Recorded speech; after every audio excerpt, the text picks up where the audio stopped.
Hey everybody, this is David at Barnyard Bees.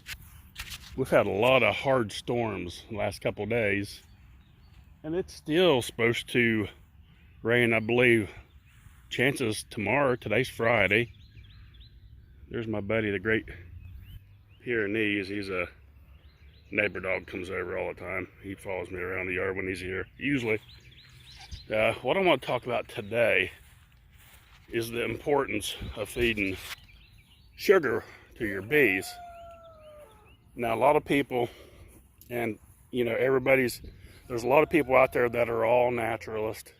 They don't believe in, I'm not going to get into the issue of treating bees and medicine, stuff like that, but I'm just going to talk about sugar and feeding your bees sugar to help them get by.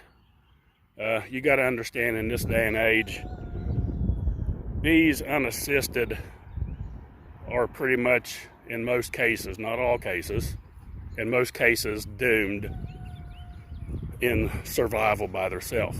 Not always. I know somebody's going to say, I know this beehive that's been in this tree for 59 years.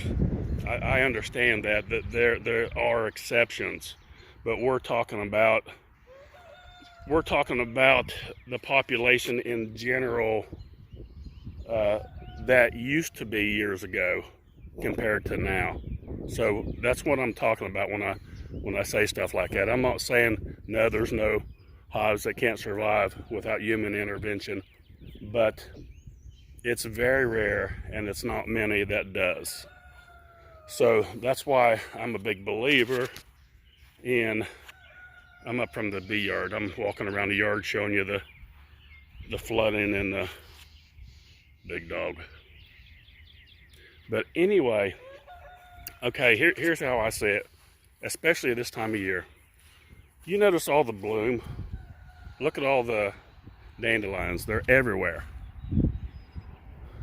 They're all over the yard. And there's bloom. My peach trees are bloomed. My pear tree will getting ready to bloom here before too long. My blueberries, I just now look down. You can't see them down there below my boat. They're bloomed out. So we got bloom everywhere.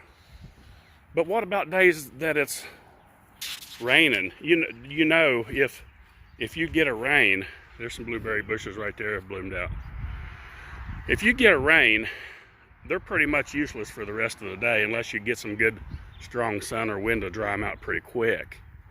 So if you have, in the springtime, which you usually do in March, April, and May, have a lot of rain, you're disabling the chances of those bees feeding and growing, because you don't want to feed sugar water to your bees. Now, internal feeders is what we use. There are cases when we stop in time of dearth, in what people don't, if people don't know what dearth is, it's the time of year when, summertime, when there's not much out there for them to eat. Robin occurs, they're looking for stuff to eat, and there's nothing out there. We open feed during that time, away from the hives, at least a football field away, is in general like what we used to, or like what we do, about 300 feet away, and that keeps them from robbing. It helps them from not robbing. But as soon as, and like the previous video you saw, we use the red maple as a marker. We feed 2 to 1 through the remaining month of February, because usually it blooms second, third week. It depends on the weather. We start with sugar water, 2 to 1, 2 parts sugar, 1 part water, a little bit thicker, and that allows less moisture inside the hive, because moisture inside the hive can potentially kill your bees if it's not ventilated well enough. So usually start in March, depending on the weather, depending on how cold it is, and the predictions of the weatherman, what he tells us is going to be how cold it's going to be. We will start with 1 to 1 if it looks like it's going to be fairly good weather from then on out. Now, and then we feed sugar water, and we feed it heavily. And we keep feeding it heavily up until time that the supers go on. Now, usually, it depended where you're at. In North Georgia, a lot of people like putting their supers on about the 1st of March. And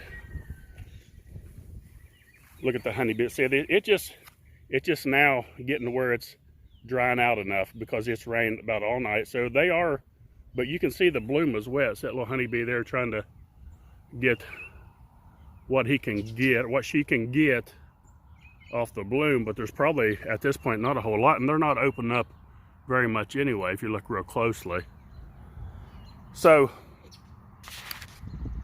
when you feed them, especially through early spring, you're causing that queen to increase in population, in brood, and growing more and more of your bees to potentially make more honey for you when you do put your supers on. Very important. And that's what we like to do. And feed them 1-to-1, and those days that are disabled, you can feed internally in the hive, and those bees will continue to grow. Even on days when it's rainy out, they'll feed. Those mockingbirds flying around. I'm a nature watcher. I anything nature, birds or animals and chickens, anything like that.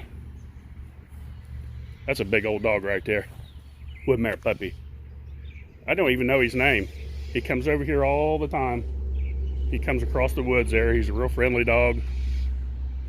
Anyone walks in the yard when he's here, he's real intimidating. They look at him and they second guess whether he's gonna chew their leg off or not, but he's not. He's real gentle. He doesn't ever bother the wildlife, my chickens, geese. He never bothers anything. Great Pyrenees, good dogs to have around your livestock because they just don't hurt anything. Very nice, very gentle dog. Anyway, away from the dog for a minute. And I love seeing these bloom right here this time of year. You can see there's honeybees starting to, it's just drying out enough. The honeybees are just now starting to get on them pretty good. But if anyone tells you not to feed sugar water, look, it's up to you. If you want to go all natural and just let your bees go and let them have it, it's most of the time it's not going to work out. I'll just be straight up with you, and a lot of people's gonna argue and say my breed of bees have been haven't been treated for mites or anything for years, and you could build up a stock like that, but it's, you know, it takes a lot of time, more than 1 or 2 generations to do that. So I know this will start a little argument on here, but I'm used to it. But anyway, that's really all I want to talk about. I just want to talk about the importance of feeding sugar to your bees to get them kick-started in the spring and get that brood cycle going strong. Very important, very important. And that's about it. We'll end on that note, and hope everybody's got their bees going good. Hey, don't forget about packages, Nucs, barnyardbees.com, beekeeping supplies, barnyardbees.com. Look us up on the internet, order your supplies. We're very, very competitive. And that's about it. Don't forget, folks, please click on the little bell, like and subscribe. Thanks for watching. Barnyard Bees.